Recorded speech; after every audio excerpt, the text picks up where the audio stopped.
আমাকে যৌন হেনস্থা করা হয়েছে। বেড়ারে বলে খুশি করতাম, আর নাহলে আমারে বলে বদলি বলে করে দিব।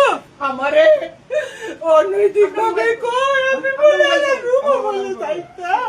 আমার বাচ্চাটার কি হইব, আমার বাচ্চাটার কি হইব, আমার সংসার সন্তান আমাকে যৌন নিপীড়ন করা হয়েছে, আমাকে যৌন হেনস্থা করা হয়েছে।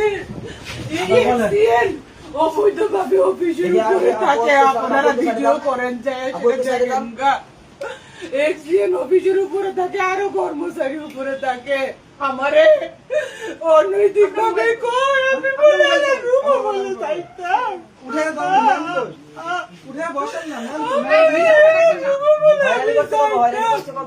আমারে 21 তারিখ থেকে আগের থেকে আবার আলি প্রস্তাব দে, এবার রুমও বলে যাইতাম, এক্সচেঞ্জারের রুমও বলে যাইতাম। বেড়ারে বলে খুশি করতাম, আর নাহলে আমারে বলে বদলি বলে করে দিব। নাম আবুল খায়ের, নির্বাহী প্রকৌশলী আমার অফিসে। আমি হেরা টেন্ডার করছে, সে টেন্ডার চোর, সে টেন্ডার করছে। আমার নাম মুসাম্মদ তাসমিন আক্তার। আচ্ছা, কি হইছে, ঘটনা কি হইছে?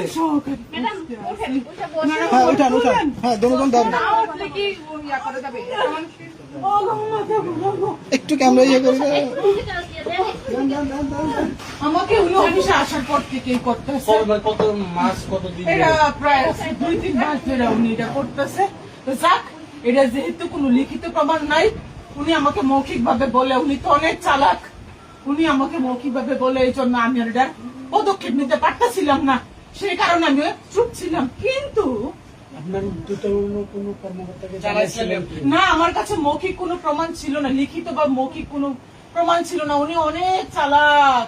উনি, আমি যখন উপরে খাইতে যাইতাম, উপরে আমি খাইতে যাই, এখানে রান্নার ব্যবস্থা আছে, এখানে উপরে পুরা আবাসিক সবাই থাকে, এখানে 3 থেকে 4 জন কর্মকর্তা থাকে, অফিসিয়াল নিয়ম থাকার কোনো ব্যবধান নাই।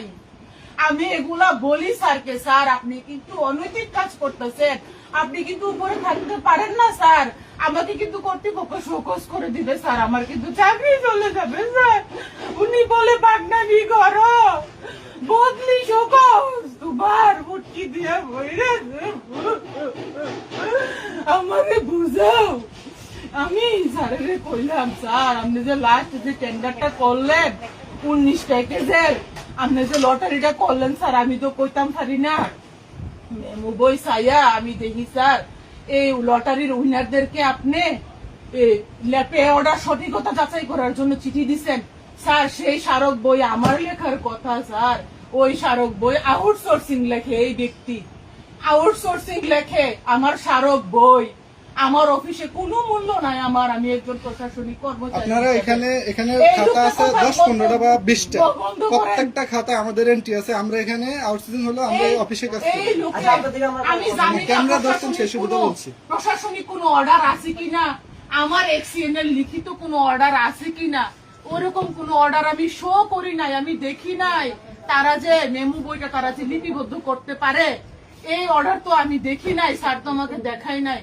আমি বললাম এস্টিমেটর টিপু স্যারকে, স্যার আপনি যে পে অর্ডারের জন্য যে চিঠি দিচ্ছেন, এই চিঠি তো আমি করছি না, এই চিঠির স্মারক তো স্যার 423, এই চিঠির স্মারক স্যার 423 স্যার হবে, এটা আমার চিঠি স্যার, এটা আমি দাখিল করব, এটা আমি স্মারক না বইয়ে লিখবো, এই চিঠির নিচে স্যার আমি ইনিশিয়াল করব স্যার।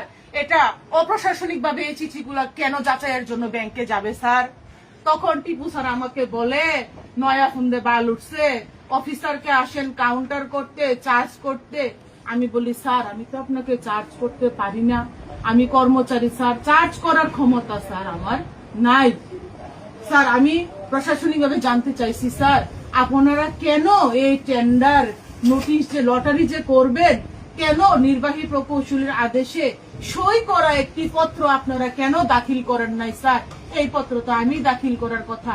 কোন সময় অফিসে অডিট হইলে এই প্রশ্ন তো আমি সম্মুখীন হব, আপনি কেন এই টেন্ডারের লটারি প্রকাশের তারিখটি আপনি নোটিশ বোর্ডে দেন নাই এবং কর্তৃপক্ষকে অবগত করেন নাই? তখন কি আমার চাকরি থাকবে? আমি এখানে প্রশাসনিক দায়িত্বে আছি, আমার কি প্রশাসনিক বিষয় সম্পর্কে প্রশ্ন করার অধিকার